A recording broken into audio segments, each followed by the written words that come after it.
gospel. Well, welcome, Benny and Chris. Thank you so much for being on Rendering Unconscious. Thank you for having us. Yeah. I'm so excited to talk about your book, Benny. It's Lacan. fantastic. Yeah, I think everybody knows about this book. It's like the talk of the town, the talk of the field. And I've seen the movie. I interviewed Richard Leeds and about the film. So yeah, that's already familiar to Rendering Unconscious listeners. Yeah, and so I was interested. It was so interesting to find out from reading the book that the book came after the film. Like you had talked about things but that you wrote the book afterwards, which I didn't realize. And Chris had a very important participation. I didn't have an editor yet when he told me he wanted to translate the book, and it was really great for me. In fact, this book is the final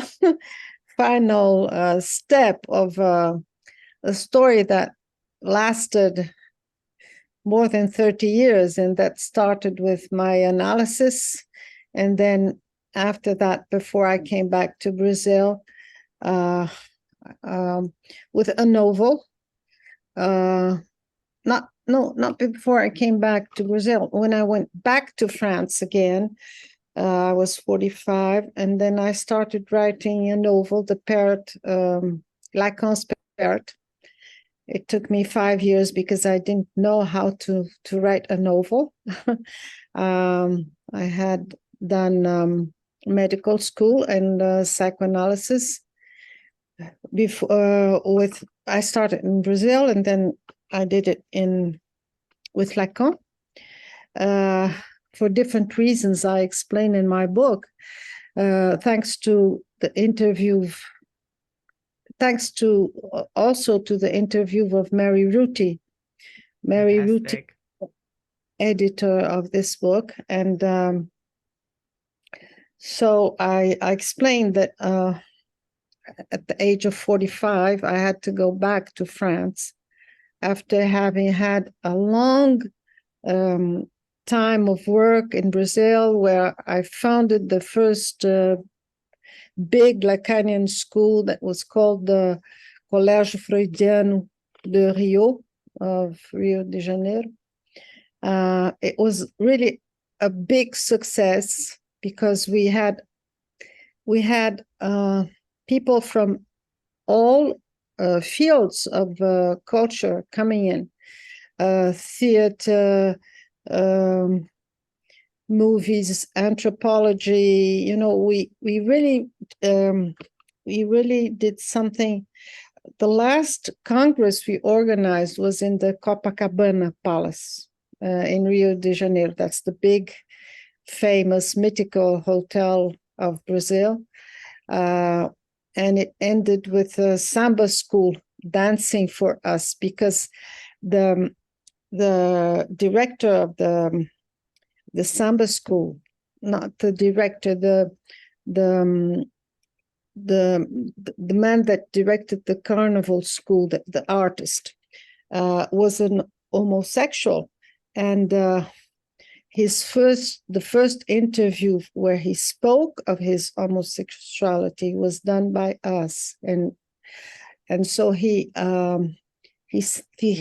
thanked us with a ball in the Copacabana after the Congress had finished.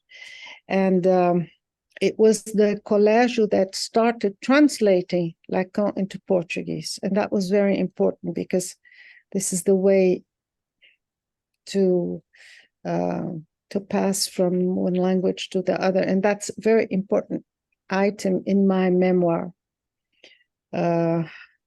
And I think Chris can speak about that also, because he was the translator. I was just rereading the translation he did of Mary Ruti's interview, and it's really very good. I'm very thankful. And and then when I was 45, after having founded the school and teaching a lot and having a very big clinic, I had to go back to France for family reasons. And so, well, I didn't feel like starting everything again in France. So I continued coming to Brazil twice a year, and I decided to write a novel. And it was very hard because I didn't know how to. I had the feeling that I could do it, and I knew what I wanted to tell, but I didn't know how. And it took me 5 years, but I think it was. I like this novel very much. I think it's the best book I've written. And then many years after that, I decided to write the play Goodbye, Doctor. And for this play, I also worked with Robert McKee. McKee is the great storytelling teacher. And it was really a very good time in my life, a very good encounter. And after the play, and the play was there was a lecture in Paris, and then in Brazil, and then in the United States. And that's how I met Richard Leeds. It became a movie. And it was after the movie was done that I could write in 3 months, very fast, during the beginning of the pandemic. You know, we were all confined, and my companion said, "It's time you write your memoir." So that was, I had a friend that had worked with me. She would come regularly each week. I would read her a piece of it, and well, it was.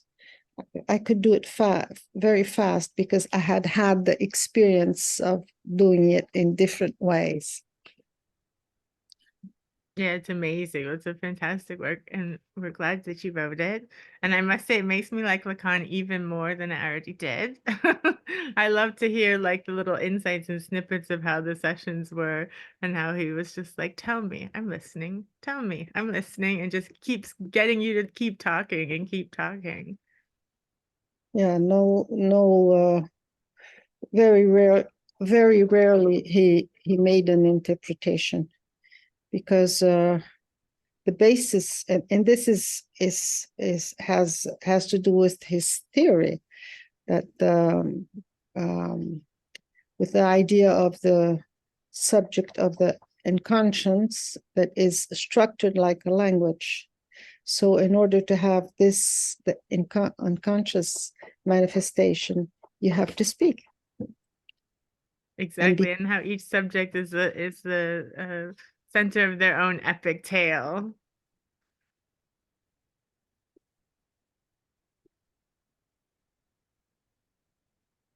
And that means that he trusted his analysand, his not patient analysand, because you're supposed to be active in this process to make the interpretation. And in fact, he's the only one that can interpret, because he is the only one that has the whole chain of significance at his disposal. So it's very coherent. I would like Chris to say something about that. He's an analyst too, and oh, sure. You were saying about the subject of the unconscious, and the need to facilitate speech, let's say. Yeah, I think that's what what drew me to the book initially, was because we don't get very many through Lacan, let's say. He doesn't talk about his patients, really. I mean, he has the dissertation that he wrote about Amy, I believe, and but beyond that, it's very rare where he speaks about his patients. And so, and then beyond that, we have very few accounts, I think, of maybe there are a few, but certainly not very many in English, of analysts who worked with him and went through that experience. And so I discovered Betty's book through all kind of chance in a way. A colleague of mine was asked to do a review of Richard Leeds' film about Betty's or the adaptation of Betty's play, and she had said, "Oh, well, I'm not able to do that, but you should talk to Chris." This colleague of mine was asked to do the review. She couldn't do it for this journal, and so the journal contacted me, and I had said, well, this sounds really interesting, but what if I try to speak with the director and interview him? And so I did that. And so through talking with Richard, I realized there was also, and reading more about Betty's work, I realized there was also the memoir, which I believe at that point was both published in Portuguese and in French.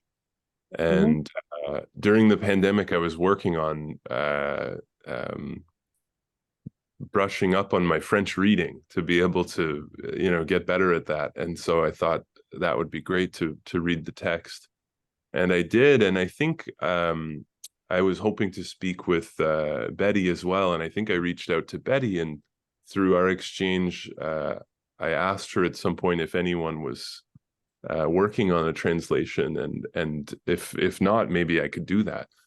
And so that was sort of how it started. And I think, yeah, the book to me just gives this incredible,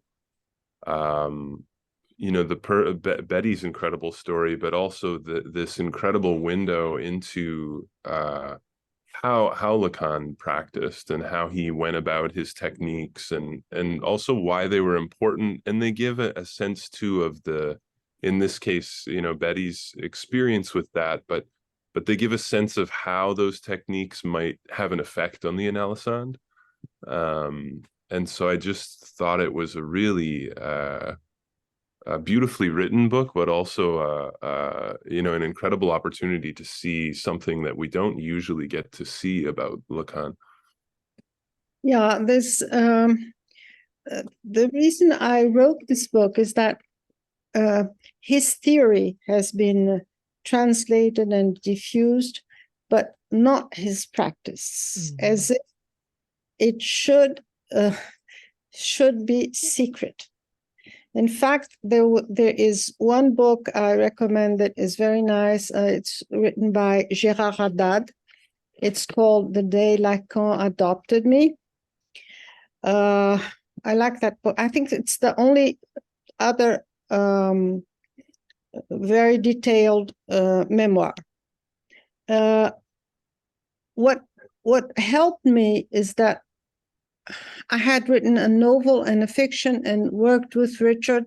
So my ego, it was not an ego trip. What I really wanted was I used my story in order to show how Lacan worked and why he worked in that way. So I think that's the reason why it's useful. Absolutely. And I remember you asked, I think before we were recording, about psychoanalysis in Sweden. And I gave a talk at a university here when I first moved here.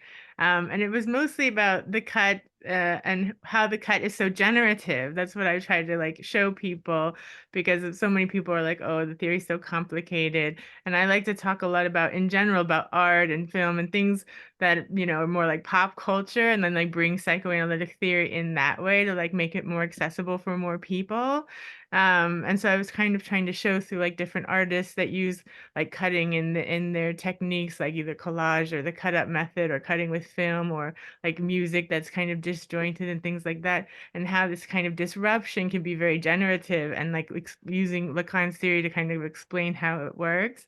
And I remember someone said oh, you're taking such a complicated theory and these interpretations that I'm sure that he made that had to be so precise, and you're making it seem like it's much more I don't know. I don't remember what the word he used was, but to me, it was like, I can't imagine Lacan making these like really lengthy, precise interpretations that are like, he's been thinking, for a long time to like ease in at the patient, like my ego psychologist analyst did when I was in training. It's like, I don't think that's how he worked. And so reading this, I was like, yeah, it makes much more sense. He was very intuitive and really like, helped you to get the work done, and then just made the cut when he thought like, okay, that's a great place to go with that and think about that till tomorrow. To use the jeu de mots. Chris can perhaps help me to translate this. Can you jeu de mots? Like a play on words, maybe, or for example, once I told him before the vacations, I said, well, I have to do a bilan. Bilan in English is, how can we translate that? A balance or a bilan, le bilan de... no, yeah. Yeah, I think so, like a balance or, what would you say? And so he said to me, you will perhaps do a Milan out of that. Yeah. Sort of that's the way he interpreted. Mm-hmm. And there's one thing I told in my memory about this analyst I had, and that was alcoholic. And before her last session with me, because I had to go back to Brazil, she told me, I had a dream, and had a dream that you gave me a very good wine. She was alcoholic, so she was able to go to drink alcohol, pure alcohol, no degustation at all. You gave me a very good wine to pour déguster. How do you say that in English? Déguster. Déguster. Oh. Like to taste? Is that the one to savor? Yeah. To savor, I think, right? Yeah. And so I went to Lacan. Well, the next session, I decided I was going to give her a very good wine to taste, because I had in my mind that if she became able to savor, she would perhaps stop drinking. So I gave her the bottle of Chateauneuf. The pop. And then I had a control with Lacan. I was very frightened. I said, it's so contrary to the rules. And then I went there and I told him what I had done. And his answer was, that bottle in France is bouteille. And so I told him, I gave her a bottle, a bouteille. And he answers me, that was the last time I met him. Vous avez de la bouteille. That means, it's an expression in French, that means that you have experience. So that's the way he interpreted it. So we don't have that in English. I don't think. It's like you've got the bottle or something like that. Like you've got the wisdom or the experience of time that like a fine wine would have, perhaps. Yeah, no, it's wonderful. It was very interesting. There are many other sessions I tell in the book, and my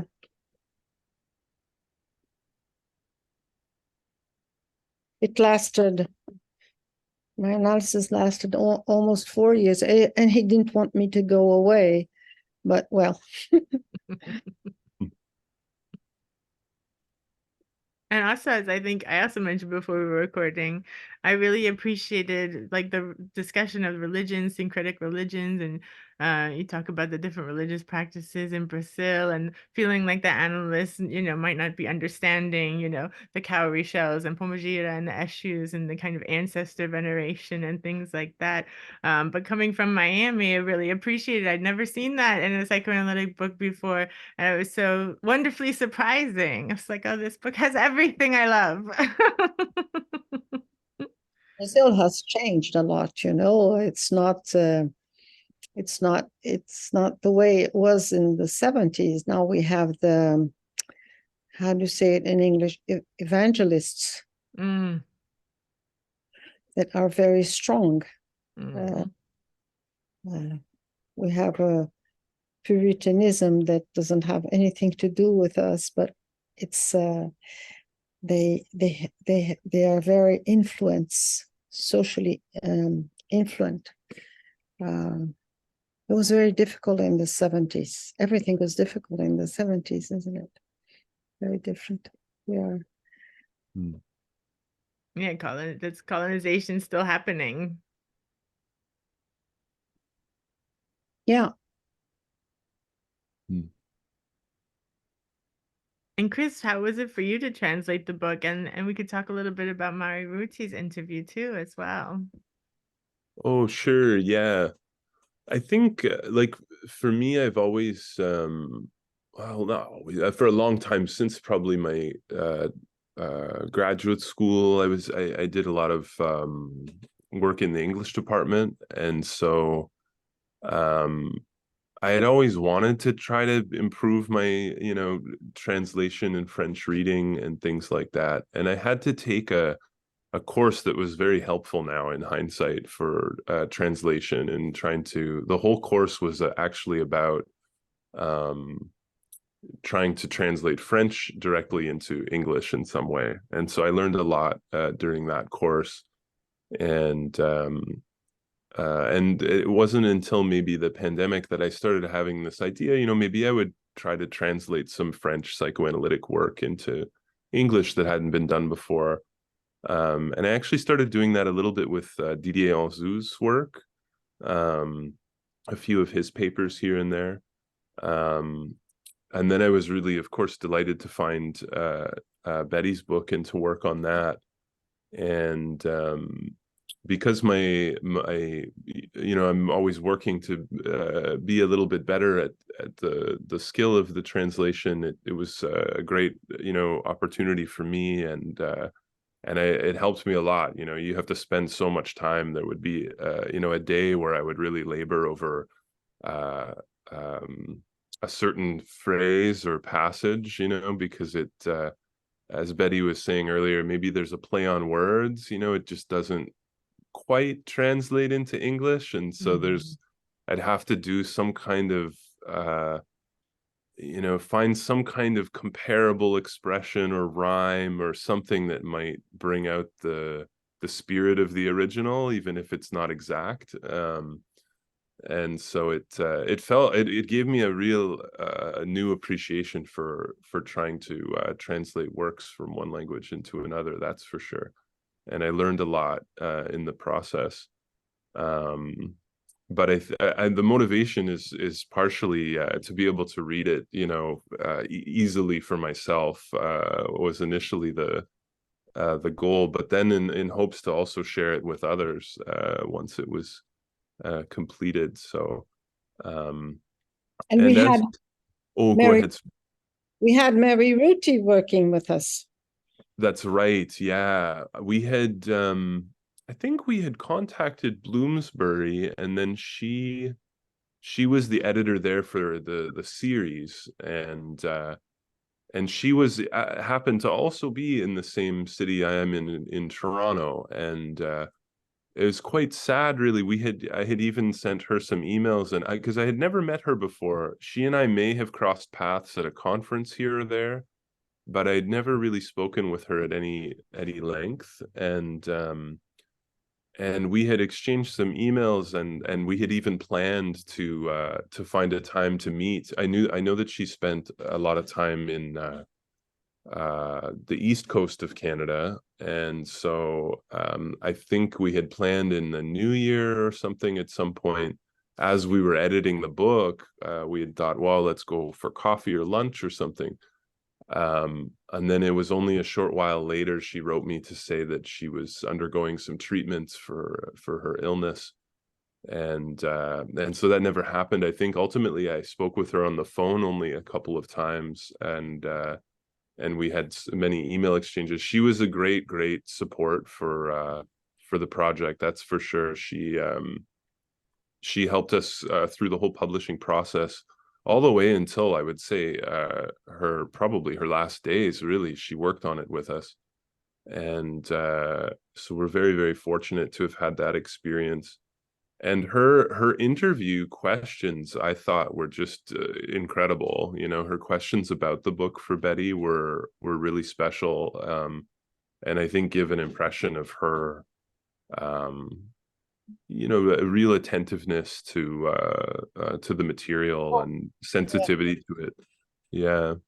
I answered in French, and then translated it, and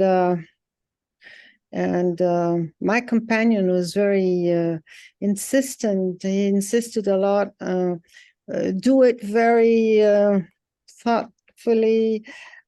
Take your time. I took almost 1 month to answer this interview, and I'm trying to have it published in French in France in the second edition of the book over there. Oh, great. I hope. Yeah, because it's so wonderful to have them all together, to have your memoir and then the play and then the interview. It's like, it's a wonderful volume. It was her idea. Yeah. I was lucky.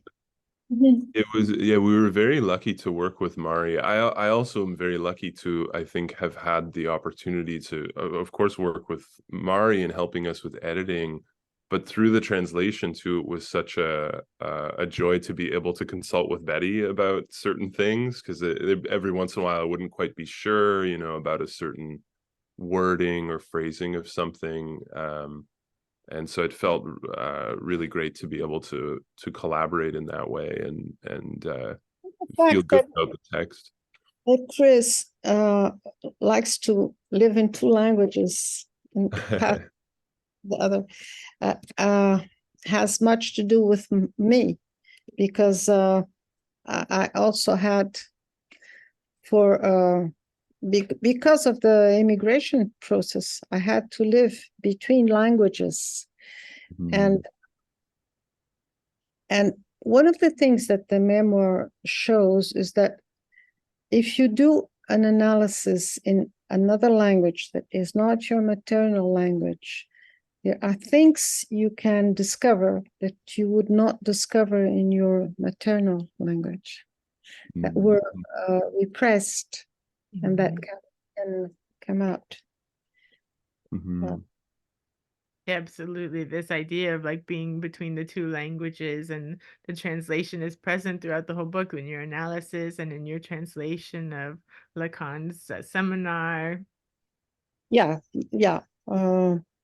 I worked very hard on the translations. That's how, in fact, the translation is the first step before the novel, and it was very hard because we had to reinvent the concepts in Portuguese, his neologisms, and so that was a great experience from passing from French into Portuguese, and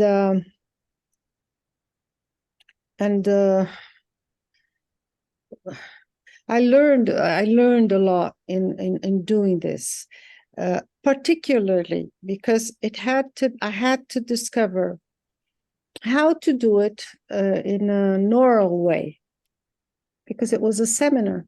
He was speaking.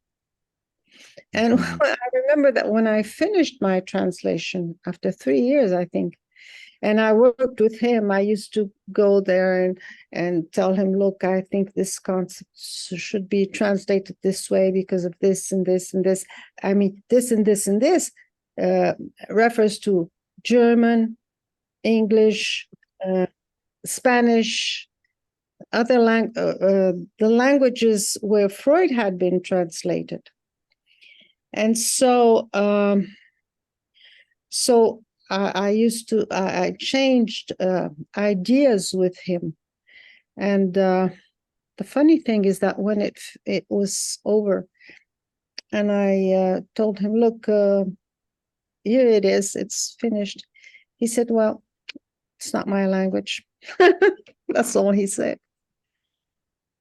And I discovered that I wanted to live in my language. Yeah, and that's amazing that you did so much.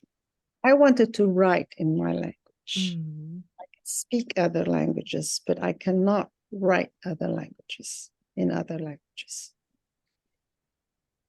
Yeah, and you said you wrote your novel. I just finished my first novel, and it's a totally different experience than writing, academic writing.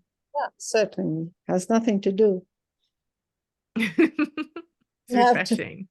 You've learned in university. And I would love to read all of your other books. Sound so interesting, Betty. I'm going to go on a search and find which ones are translated into English that I can read. If you read French, you can read Lacan's Parrot. It has just been beautifully re-edited again by RS. And there's another book that is called De vous à moi, that has also been edited in. We're trying to have Lacan's Parrot in English. Mm-hmm. Yeah, that would be great because it all sounds so interesting. And you have such a wonderful perspective with all of the different cultural references and languages, and it's so rich. You are American, are you? I am. From where? Miami. Yeah. My mother's from Alabama. My dad's from Dominican Republic. Now I'm from Miami, and now I live in Sweden.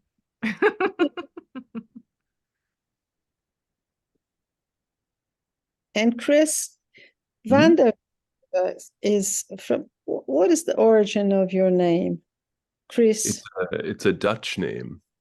Dutch. Yeah, of course I was born in Canada, in Ontario, Northern Ontario, and then moved between cities to do university, but have settled in Toronto now.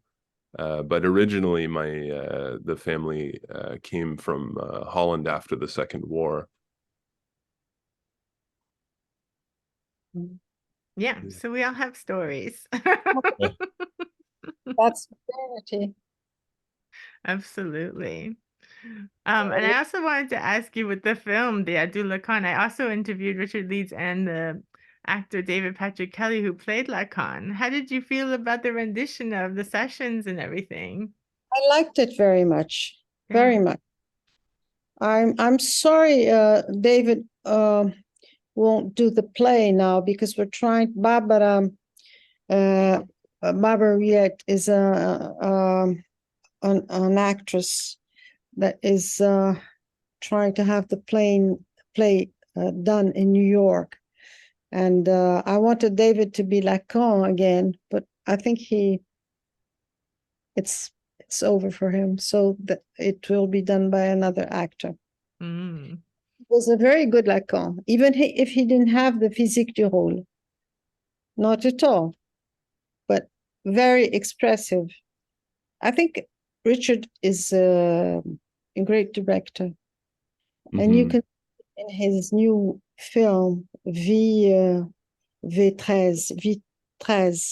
that's the film with the. Have you seen it already? Mm-mm. Oh, not yet. It's the film he did adapting a play by Alain Didier Veil on what happened in Vienna in 1913. Hitler and Freud and Jung. Oh, wow. It's very interesting. I think it will be shown shortly. And Great. I'll have to have him back. is a very he really understands what Lacan did.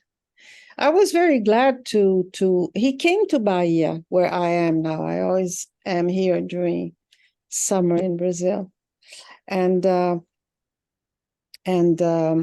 he came here in order to know the local culture, and we spoke a lot.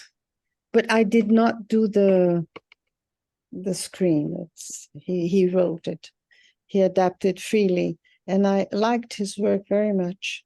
The way he focused on the actors from above. Mm-hmm.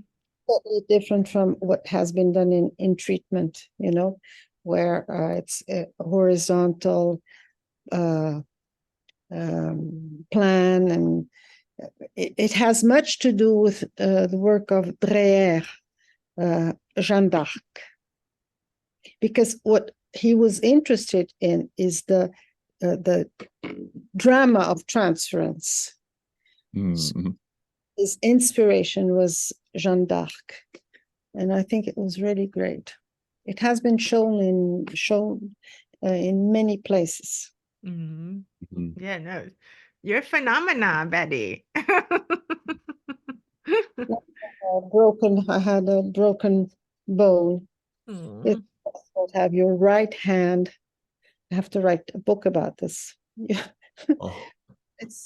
I didn't attain my hand, just the bone there. But I'm surviving. And it's also amazing how much you've done for psychoanalysis in Brazil as well. Yeah, I think so. But nowadays I work mainly with WhatsApp, just hearing. And I think it's so great. Yeah, I just work online too. I think it's great. You hear in another way. Mm-hmm. You can truly hear freely. Mm-hmm. Do you do it too, Chris? I'm in a unique place in Toronto where I work for a community organization partially. It's actually a Christian mission. So they provide all kinds of social services like meals. There's meal programs throughout the week. They have clothing and goods they distribute to people and all sorts of things like that. But I help out with providing support for, let's say, mental health. But mainly what I do is hold psychoanalytic sessions. And you do it WhatsApp? Yeah, there's people, I'd say probably about, I don't know, it's hard to say exactly, but a lot of people I see in person, and from the community and things like that, or whoever arrives to see me. But there are a number of people who, whatever the circumstances, we meet over the phone, or sometimes something like WhatsApp. Yeah. But usually I'm on the third floor of the building, and the internet router is in the very bottom of the basement, and so I only can do like audio calls usually, or phone calls, because otherwise the signal is too kind of fragile or something. It's like someone's about to tell you the most important thing, And then it's reconnecting. yeah, buffering or reconnecting, yeah, the signal. So I usually will meet people just over the phone, or like an audio streaming kind of call, but lots of people in person. The pandemic kind of changed everything, where there was a time where almost everyone, I would say, I met in person, a few phone calls, but mostly in person. And now it's, a lot. I do a lot of phone calls, I would say. Yeah. A lot more than ever before. Yeah. Yeah, I started working remotely when I moved to Sweden because I can't do psychoanalysis in Swedish, at least not yet. So I work with mostly other Americans or English speakers, people from Canada or wherever, but I've also moved abroad, so yeah, they don't have English language person in their area or just want to work remotely or whatever. But yeah, audio only is wonderful. I always encourage it. Mm-hmm. The one amazing thing about a city like Toronto is speaking of language and things like that is it's an incredibly diverse city. I don't know how such things are measured, but there's I think the BBC has reported it being, one of the most diverse cities in the world, like in terms of the number of languages and communities of people from all over the world who are here. So I would say probably much more than half of the people who come to talk to me, English is not their first language. And Mhm. so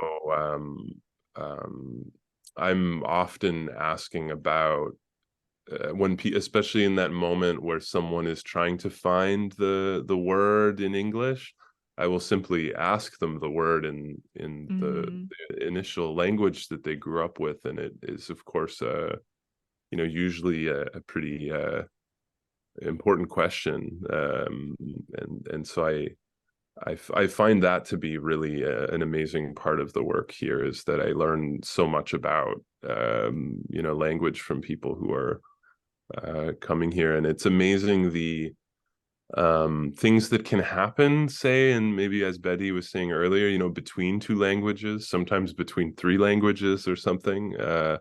Like maybe it's hard to find an example at the moment, but maybe there's an English phrase that somehow almost homophonously contains some other words in a different language, that may be important somehow. So there's it's a different kind of listening almost at times. I'll give you one example before we finish, because I see we are almost finishing. The name of my protagonist is Seriema. Seriema is a Brazilian bird, but it's done with the verb ser, which means to be, and ema. Ema has to do with emi, that means mother in Arab. So her name is done of what she wanted to be a mother. And I didn't plan to do this. It came that way. That's amazing. That's the unconscious. Of a Portuguese name and an Arab word. It's remarkable. It's great, isn't it? Absolutely. Is there anything else you two wanted to mention, or anything you have coming up, or anything else you're working on, or anything at all? Well, we are currently trying to, as Betty was saying, trying to find a publisher for her novel. So that's sort of in the works. Hopefully, we'll be successful with that. I'm sure. And I have a text that is out. I hope to send Betty a copy, but it's a collection of interviews with different psychoanalysts, and it's mainly about how, so let's say the Lacanian phenomena was transmitted to North America. So I speak with a number of analysts about that, and that text is out. There'll be another text. Hopefully it will come out this year, but it's less focused on history and transmission and maybe more on like theory and clinical technique and things like that. But it's all conversations, so it's meant to be, the hope was to have it be quite accessible for people to find and to read, make something of the difficulty of Lacan less intimidating. That's a great idea. And we're meeting in Paris. Chris is coming to visit me in May. Yes. Wonderful. I'll be in New York in May. Mm. But definitely anything that's coming out in the future, please feel free to get in touch anytime. And I'd love to have you back to promote all the wonderful things that you're doing. Thank you, Vanessa. Yes, All thank you right. very much for having us. Good to see you both. All right. And I'll send you the link to this as soon as it's ready. It'll be a few weeks. Okay. Great. Thank Thank you. you. Bye. Bye.